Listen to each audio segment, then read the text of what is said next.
On paper, India's legal system looks like a fortress, built to protect victims of sexual violence. But in practice? Well, that fortress is filled with hidden passages and secret doors, loopholes big enough for the powerful to just walk right through. First things first, we have to understand that the foundation is actually really strong. India's rape laws are, without a doubt, some of the most stringent and comprehensive on the entire planet. The punishments are severe, and the definitions are broad.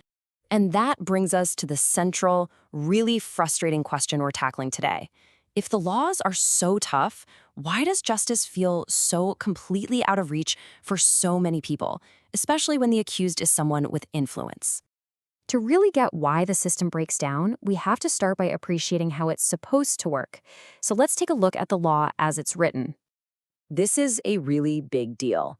After the 2013 criminal law amendment, the actual definition of rape was expanded in a huge way. It's not just about physical penetration anymore. The law now recognizes things like the abuse of power and different forms of coercion. It makes it a much more victim-centric law. And the law really has teeth, especially when it comes to minors.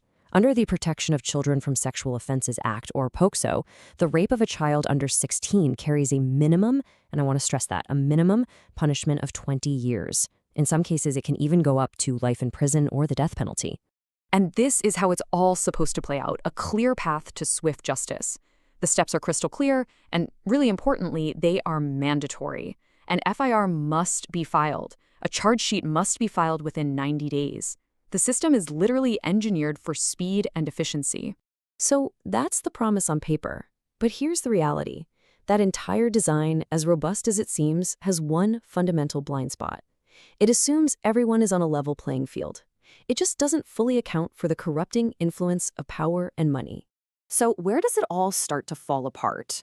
While the first and, you could argue, the most critical loophole appears before a case even gets close to a courtroom.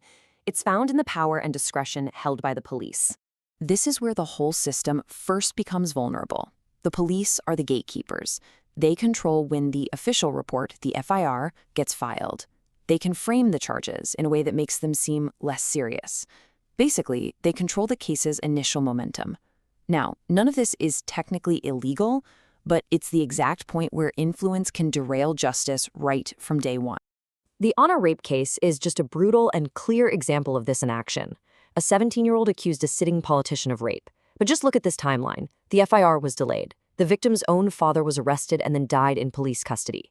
It took a desperate act of self-immolation a full year later to force the system to pay attention. Justice only came after the Supreme Court itself had to step in because the ordinary system had completely and utterly failed. But even when a case makes it through all that and actually gets a conviction, the fight is far from over. A second loophole is embedded deep within the court system itself, the appeals process. Okay, this is a really important concept to get your head around. Every convicted person has the right to appeal, but during that appeal, a higher court can do something called suspending the sentence. Now, that doesn't erase the conviction. The guilty verdict is still on the books, but it's like hitting a giant pause button on the punishment, allowing the convict to be released on bail.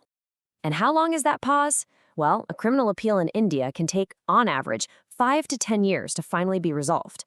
This isn't just a short break. It's a long period of temporary freedom that almost always benefits the accused, all while their conviction technically still stands.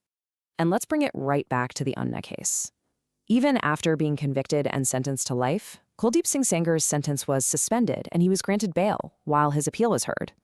You see, this isn't someone breaking the law. This is someone navigating the law's own built-in delays to their advantage. Now, these aren't just a few isolated incidents. The loopholes we've been discussing are really symptoms of a much larger systemic problem. And the data? Well, the data tells a truly chilling story. Just look at this. The national conviction rate for rape consistently hovers right around 28%. Let that sink in for a second. That means in nearly 3 out of every 4 cases, the accused is either acquitted or the trial simply fails to even conclude. The promise of the law is just not matching the reality of the outcomes. So why is this happening? Well, one massive reason is the immense backlog. In 2022 alone, there were almost 200,000 rape cases just waiting for a trial. The system is so overburdened that the delay we talked about in the appeals process is actually present at every single stage. You might be thinking, what about the special courts set up to fast-track cases against politicians? Well, as this slide shows, they haven't solved the problem. As of 2024, scores of sitting lawmakers still face charges for crimes against women. This just proves that political influence operates outside the courtroom. It works on the police, the prosecutors, and the entire ecosystem of justice. So when you put it all together, what do you really get? You get a system that seems perfectly designed, not for justice, but for pure exhaustion. Ultimately, this isn't some grand conspiracy. It's a structure. It's a structure where rigid procedure can ignore the actual context of a crime, where time is a weapon that overwhelmingly favors the accused, where power influences the very institutions that are meant to be neutral, and where ultimately justice depends not on the truth, but on a victim's ability to just endure a decade-long battle. And that brings us right to the core of it. The law makes this solemn promise of justice to every citizen, but the process, that long, winding, and often manipulated journey through the system, it delivers something else entirely.